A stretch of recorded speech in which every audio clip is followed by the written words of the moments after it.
सातव्या मुलीची सातवी मुलगी या मालिकेच्या आजच्या भागात आपण पाहणार आहोत. नेत्रा समांतर जगामधून धावतच शेखरकडे जाण्यासाठी निघालेली असते आणि तिला असं धावत पळत येताना बघून शेखरही घाबरतो. नेत्रा त्याच्याजवळ जात त्याला म्हणते की बाबा पटकन समांतर जगामध्ये चला, कारण मला जसा संकेत आला होता तसंच घडलं आहे. त्या नागाने बुवांना दंश केला आहे. आणि ते ऐकून शेखरच्या पायाखालची जमीनच सरकते. तर नेत्रा त्याला घेऊन पुन्हा समांतर जगाकडे जाण्यासाठी निघते. मात्र त्यावेळी तिला त्या ठिकाणी जंगल कुठेही दिसत नाही. तिथे लोकवस्ती असते आणि ते बघून नेत्रा खूप पॅनिक होते. काय करावं हे तिला सुचत नाही. ती शेखरला म्हणत असते की बाबा ते जंगल कुठे गेलं, आपल्याला बुवांजवळ जायला हवं, त्यांचा जीव वाचवायला हवा. त्यावर शेखर तिला शांत करत म्हणतो की नेत्रा आता समांतर जगाकडे जाण्याचा मार्ग बंद झाला आहे. आपल्या हातात जेवढं होतं तेवढं आपण केलं आहे, आता आपण काही करू शकत नाही. आणि ते ऐकून नेत्रा मोठमोठ्याने रडायला सुरुवात करते. ती म्हणते की बाबा माझ्या हातात होतं बुवांचा जीव वाचवणं, पण मी त्यांचा जीव नाही वाचवू शकले. मला संकेत आला होता तरीसुद्धा मी काहीच नाही केलं. तो नाग त्या ठिकाणी आला आणि त्याने बुवांना दंश केला आणि बुवांचा मृत्यू झाला. मी काहीच करू शकले नाही. आणि त्यावर शेखर तिला शांत करत म्हणतो की नेत्रा तू स्वतःला दोष देऊ नको, नियतीने जे ठरवलं आहे ते होणारच आहे. मात्र त्यानंतर त्याच्या अचानक लक्षात येतं की यज्ञ तर समांतर जगामध्ये होता. मग तो नाग त्या ठिकाणी कसा पोहोचला आणि तो नेत्राला विचारतो की तो नाग तुझ्या आधी समांतर जगामध्ये कसा पोहोचला. आणि शेखरचा हा प्रश्न ऐकून नेत्रा लगेच इंद्राणीला कॉल करते. ती इंद्राणीला विचारत असते की आत्या अस्तिका घरात आली आहे का. त्यावर इंद्राणी सांगते नाही, ती अजूनपर्यंत घरी परत आलेली नाही. पण काय झालं, यज्ञ व्यवस्थित पार पडला आहे ना. त्यावर नेत्रा म्हणते की ते सगळं काही मी तुम्हाला घरी आल्यावर सांगते आणि ती फोन ठेवून देते. तर दुसरीकडे अस्तिका रुपालीकडे जाते.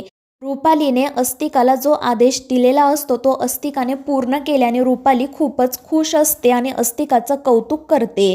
तर अस्तिका म्हणत असते की विरोचका, मला वाटलं नव्हतं की मी आज इथे परत येईल, कारण नेत्रा खूप आक्रमक झाली होती.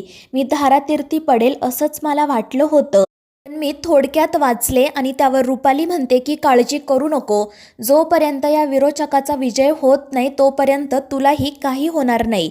आणि मग तिचं लक्ष अस्तिकाच्या हाताकडे जातं. तिच्या हाताला मोठी जखम झालेली असते. नेत्राने जी जळती मशाल नागावर फेकून मारलेली असते तिचाच तो चटका असतो. त्याचा अस्तिकाला खूप त्रास होत असतो. आणि मग रुपाली मनोरमाच्या शक्तीचा वापर करते. अस्तिकाच्या जखमेवर हात ठेवते, त्यामुळे अस्तिकाच्या वेदना नाहीशा होतात. तिला कोणताही त्रास जाणवत नाही, त्यामुळे ती खूप खुश होते. त्यानंतर ती रुपालीला म्हणते की मी इतका वेळ घरात नव्हते, त्यामुळे नेत्राला आणि इंद्राणीला माझ्यावर संशय येईल. आणि जेव्हा त्या दोघीजणी माझ्या हातावरील ही जखम बघतील तेव्हा अनेक प्रश्न विचारतील. मग मी त्या प्रश्नांचं काय उत्तर देऊ. आणि मग त्यावर रुपाली म्हणते की काळजी करू नको. आणि मग ती अस्तिकाला एक प्लॅन सांगते, त्यामुळे अस्तिकासुद्धा खुश होते. ती म्हणते की विरोचका, आता हीच जखम मला सतत आठवण करून देत राहील की नेत्रापेक्षा मी सुद्धा वरचढ ठरू शकते. आणि त्यावर रुपाली हसतच हो म्हणते. तर दुसरीकडे नेत्रा आणि शेखरसुद्धा घरी आलेले असतात. आणि मग इंद्राणीला ते दोघेजण घडलेला सगळा प्रकार सांगतात. आणि बुवांचा मृत्यू झाला आहे हे कळल्यावर इंद्राणीच्या पायाखालची जमीनच सरकते. नेत्रा तर खूप रडत असते, तर इंद्राणीसुद्धा पूर्णपणे खचून जाते. ती म्हणते की तो यज्ञच होता जो आपल्याला एक दिशा दाखवू शकत होता, पण तो यज्ञसुद्धा पूर्ण होऊ शकला नाही. तर नेत्रा तिला सांगत असते की आम्ही आहुती द्यायला सुरुवात केली होती, पण 119 आहुती पूर्ण नाही झाल्या. त्याआधीच यज्ञ विझला आणि त्या नागाने बुवांना दंश केला. तर इंद्राणी तिला सांगते. आणि जेव्हा यज्ञ सुरू होता तेव्हा इकडे रुपालीला त्रास होत होता. आणि मग ती घडलेला सगळा प्रकार त्या दोघांना सांगते आणि म्हणते की मध्येच रुपालीच्या पाठीवर विरोचकाचं चिन्हसुद्धा उमटलं होतं. पण त्यानंतर ती शांत झाली आणि हसतच म्हणाली की खेळ संपला आहे. आणि ते ऐकून नेत्रा म्हणते म्हणजे तो यज्ञसुद्धा विरोचकाच्या नागानेच विझवला होता. तर इंद्राणी म्हणते की नेत्रा, तू म्हणतेस ते अगदी खरं आहे, पुन्हा तेच घडतंय. अस्तिका आहे पण नाग नाही, आणि नाग आहे तर अस्तिका नाही.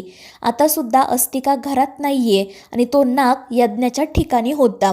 आणि ते ऐकून नेत्रा आणि शेखरला समजतं की कदाचित तो नाग म्हणजेच अस्तिका आहे. शेखर घाबरून म्हणतो की हे सगळं खूप भयानक होत चाललं आहे.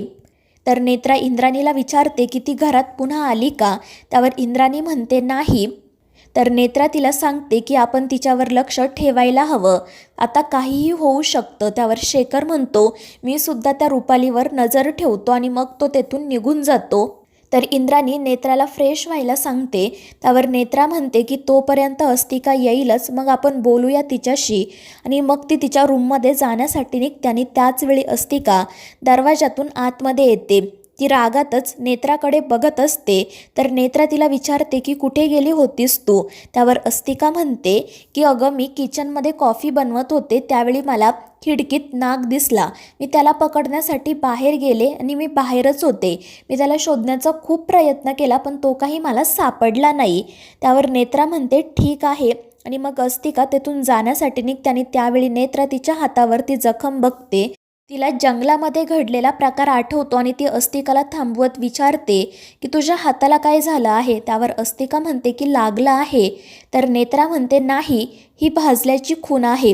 आणि त्यावर अस्तिका म्हणते हो, मी तुला सांगायचंच विसरले की मगाशी तो नाग एका बिळात गेला होता. त्याला बाहेर काढण्यासाठी मी त्या ठिकाणी लाकडं जाळून धूर केला, मात्र या सगळ्यामध्ये माझ्याच हाताला भाजला आणि तो नाग बाहेरही आला नाही. आणि त्यावर नेत्रा हसतच म्हणते ठीक आहे, आपण उद्या सकाळी नागाला शोधू. आणि मग अस्तिका तेथून निघून जाते पण ती खूप घाबरलेली असते. तर इकडे नेत्राला जेव्हा अस्तिका पहिल्यांदा घरात आली होती तो क्षण, त्यानंतर जेव्हा फाल्गुनीने नागाची थट्टा केली होती तेव्हा अस्तिका किती चिडली होती तो क्षण, आणि जेव्हा अस्तिका अचानक रूममधून गायब झाली होती तो क्षण आठवतो. आणि मग तिची खात्री पटते की तो नाग दुसरा तिसरा कोणीही नसून अस्तिकाच आहे. आणि या सगळ्या गोष्टींचा विचार करत असतानाच रुपाली त्या ठिकाणी येते. ती नेत्राला विचारते काय ग, झाला का यज्ञ पूर्ण? नेत्रा रागातच तिच्याकडे बघत असते. तर रुपाली तिच्या डोक्यावर मारत म्हणते की मी सांगितलं होतं ना, हे कलियुग आहे. त्रेतायुगामध्ये यज्ञ पूर्ण झाला असेल पण कलियुगामध्ये ते शक्य होणार नाही. या कलियुगातील युद्धात या विरोचकाचाच विजय होणार आहे, हे लक्षात ठेव. कारण या युद्धामध्ये विरोचक स्वतः उतरला आहे आणि तुमच्या त्या त्रिनयनेने अशा लेचापेच्या सैनिकांना पाठवलं आहे. आणि त्यावर नेत्रा म्हणते की इतिहास साक्षी आहे, जो समोरच्याला कमी समजतो त्याचा पराभव तिथेच होतो. आणि त्रेतायुग असो किंवा कलियुग, या युद्धामध्ये विजय त्रिनयना देवी आईचाच होणार आहे. पण रुपाली म्हणते की तुला उंदीर मांजराचा खेळ माहिती असेलच ना. मांजर कसं आधी उंदराला खेळवतं, दमवतं आणि मग मारून टाकतं, तशीच मी तुम्हाला खेळवणार आहे आणि मग मारून टाकणार आहे. आणि मग ती हसतच तेथून निघून जाते. तर मित्रांनो, या मालिकेच्या पुढील भागांमध्ये आपण पाहणार आहोत वावोशीवरून नेत्राचे आबा आणि आई पुण्यामध्ये येतात आणि त्यावेळी नेत्राची आई रुपालीला म्हणते की आजपर्यंत मी त्रिनयना देवीला आणि माझ्या नेत्राला बोल लावत होते. मला असं वाटत होतं की देवीच्या वरदानामुळे माझ्या लेकीचं आयुष्य उद्ध्वस्त झालं आहे, पण आज मला माझ्या लेकीचा अभिमान वाटतोय, कारण ती सत्याच्या आणि धर्माच्या बाजूने उभी आहे. तर मित्रांनो, या मालिकेच्या पुढील भागांच्या अपडेट्ससाठी आपल्या चॅनेलला सबस्क्राईब करा.